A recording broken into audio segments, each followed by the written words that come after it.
केंद्र सरकार ने शुक्रवार को पेट्रोल और डीजल पर 10 रुपए प्रति लीटर एक्साइज ड्यूटी कम करने का ऐलान किया है। इसके बाद पेट्रोल पर एक्साइज ड्यूटी कम होकर 3 रुपए प्रति लीटर और डीजल पर 0 हो गई है। इसका उद्देश्य अमेरिका इजरायल ईरान युद्ध के कारण कच्चे तेल की कीमत में आए उछाल के प्रभाव को सीमित करना है। इसके अलावा केंद्र सरकार ने 2022 की एक पूर्व अधिसूचना को रद्द कर दिया है और आयातित विमानन टरबाइन ईंधन यानी कि ATF पर एक्साइज ड्यूटी में राहत प्रदान की है। एक्साइज ड्यूटी कम करने वाले फैसले पर एनडीए नेताओं ने प्रधानमंत्री का आभार जताया है और कहा है कि मोदी सरकार का ये फैसला आम जनता के हित में है। सबसे पहले तो पूरे जनता की ओर से प्रधानमंत्री जी को धन्यवाद देना चाहता हूं, क्योंकि इतना विपद काल में, जबकि एक क्षेत्र में युद्ध चल रहा है जहां से हमारा गैस पेट्रोलियम प्रोडक्ट सारे आते हैं, फिर भी ऐसे समय में इतना बड़ा कदम उठाना ये कोई मामूली कदम नहीं है, क्योंकि हमारे आम भारतीय लोगों को अपने जिंदगी में तकलीफ ना हो इसका सोच प्रधानमंत्री जी ने आज दिखाया है। ये सरकार संवेदनशील सरकार है। नरेंद्र मोदी जी देश के जनता के प्रति समर्पित हैं, यही इसका भाव है। लेकिन दूसरा देखिए, हिमाचल में घोषणा कर दी मुख्यमंत्री ने, कांग्रेस के मुख्यमंत्री राहुल गांधी इस पर जवाब नहीं दे रहे हैं कि उन्होंने कीमत बढ़ा दिया डीजल पेट्रोल के। तो ये दुर्भाग्यपूर्ण रवैया है। मैं समझता हूँ यही बात है। आपने सबने पिक्चर तो देखी है धुरंधर सेकंड, और मोदी जी और एनडीए गवर्नमेंट हमेशा लोगों के साथ है।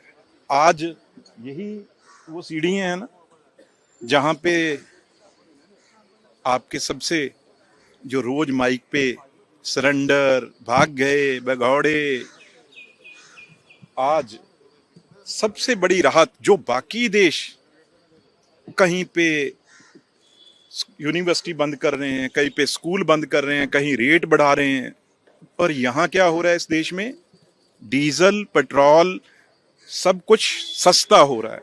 तब मोदी जी को सबसे अलग बनाता है। पेट्रोल डीजल में एक्साइज में कटौती की गई है और उपभोक्ताओं को राहत दिया गया है। उसके लिए मैं सरकार को आभार व्यक्त करना चाहता हूँ,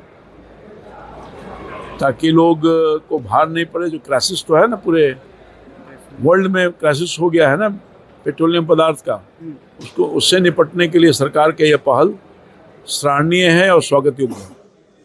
हालांकि एक्साइज ड्यूटी कम होने के बाद भी विपक्षी दलों के नेताओं को संतोष नहीं हुआ। विपक्षी दलों के नेताओं ने इसे चुनाव की वजह से लिया गया फैसला करार दिया है।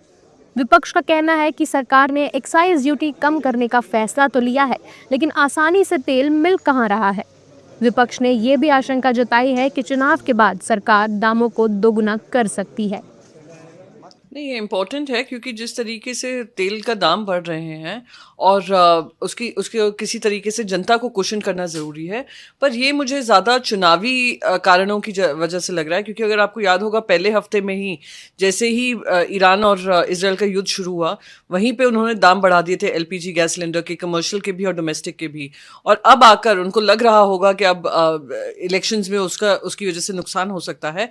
इस वजह से भारतीय जनता पार्टी ने ये निर्णय लिया है। बस यही अपेक्षा है कि एक तो ये युद्ध जल्द से जल्द खत्म हो, पर अगर नहीं खत्म होता और ये 29 तारीख तक इलेक्शन के बाद ऐसा ना हो कि हम पे और दुगने चार्जेस लगा दिए जाए। पर देखिए, कटौती की तो लेकिन अभी बहुत आसानी से उपलब्ध तो हो नहीं पा रहा है। देश में हाहाकार मचा हुआ है।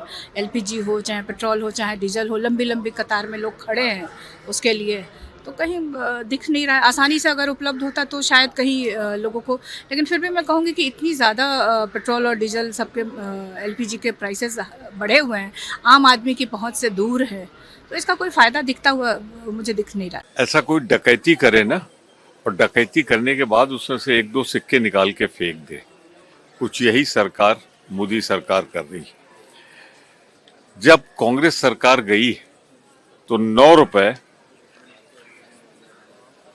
48 पैसा थी एक्साइज ड्यूटी पेट्रोल पर, और आज कितनी है?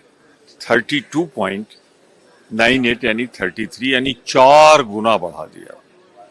डीजल 3 रुपए 56 पैसे एक्साइज ड्यूटी, आज है 31 यानी लगभग 10 गुना। और कमाया कितना है इस बीच में आपने? कांग्रेस सरकार जब से गई 28 लाख करोड़, और आज अच्छत निकाल के फेंक रहे हैं, 1-2 बूंदे निकाल के फेंक रहे हैं। हम तो पहले ही कह रहे हैं कि एक्साइज ड्यूटी जो है बहुत पहले कम होनी चाहिए थी। आपने स्पेशल सेस के नाम पे राज्यों को भी उसके अंदर कोई हिस्सा नहीं मिलता, और वो सारी आपने ड्यूटी जो है अलग स्पेशल सेस लगा दिया, और जो कच्चे तेल के दाम कम हुए उसका लाभ जनता को नहीं मिल पाया। तो आज भी अगर हम देखें तो मोटा मोटी लगभग आधा जो है, मान लो 50 रुपए पेट्रोल पड़ रहा है तो 50 रुपए उस पर टैक्स है। तो इसकी राहत जो है जनता को मिलनी चाहिए थी। बता दें कि केंद्र सरकार ने गुरुवार को स्पष्ट रूप से कहा था कि भारत में पेट्रोलियम और एलपीजी की कोई किल्लत नहीं है। सरकार ने नागरिकों से अपील की कि वे जानबूझकर चलाए जा रहे दुर्भावनापूर्ण और सुनियोजित दुष्प्रचार अभियान से गुमराह न हो, जिसका उद्देश्य अनावश्यक दहशत फैलाना है। भारत के पास पेट्रोलियम का कुल 74 दिनों का भंडार है और वर्तमान में लगभग 60 दिनों का वास्तविक स्टॉक है।